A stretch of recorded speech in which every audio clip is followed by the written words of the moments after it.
Israel ও হামাসের মধ্যে ১৫ মাসের বেশি রক্তক্ষয়ী যুদ্ধ চলার পর গাজা উপত্যকায় চলতি মাসে যুদ্ধবিরতি প্রতিষ্ঠিত হয়েছে।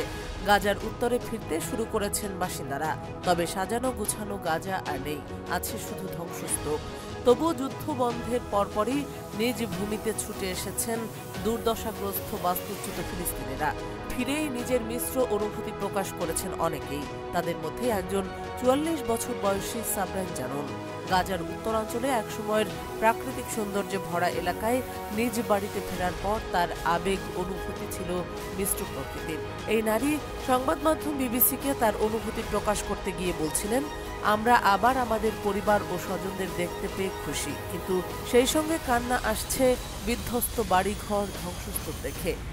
সাবরাইন আরও বলছিলেন, নৈসর্গিক দৃশ্যের টানে লোকজন এখানে হাঁটতে আসতেন, এখন এর অধিকাংশই ধ্বংস হয়ে গেছে। যুদ্ধ শুরুর পর গাজার অন্যান্য বাসিন্দাদের মতো সাবরাইনও কয়েকবার বাস্তুচ্যুত হয়েছেন। সর্বশেষ বাস্তুচ্যুত হন মধ্যাঞ্চলীয় গাজার দেইর আল বালাহ এলাকা থেকে।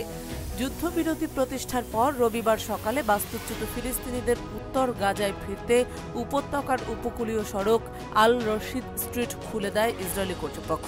এ সময় বাড়িমুখী মানুষের ঢলে সামিল হন সাবরাইন। গাজার একজন নিরাপত্তা কর্মকর্তা বার্তা সংস্থা এএফপিকে বলেন, ২ ঘন্টায় ২ লাখের বেশি ফিলিস্তিনি এ সড়ক ধরে উত্তরাঞ্চলে ফিরেছেন। এই যাত্রার অভিজ্ঞতা নিয়ে বিবিসিকে অনেক ফিলিস্তিনি তাদের অভিজ্ঞতা ও অনুভূতির কথা জানান। এমন ফিলিস্তিনিদের একজন ২৪ বছর বয়সী ইসরা শাহিন। গাজা সিটিতে পৌঁছানোর কিছুক্ষণ পর তিনি বলছিলেন, এটা অনেক দীর্ঘ ও ক্লান্তিকর এক যাত্রা।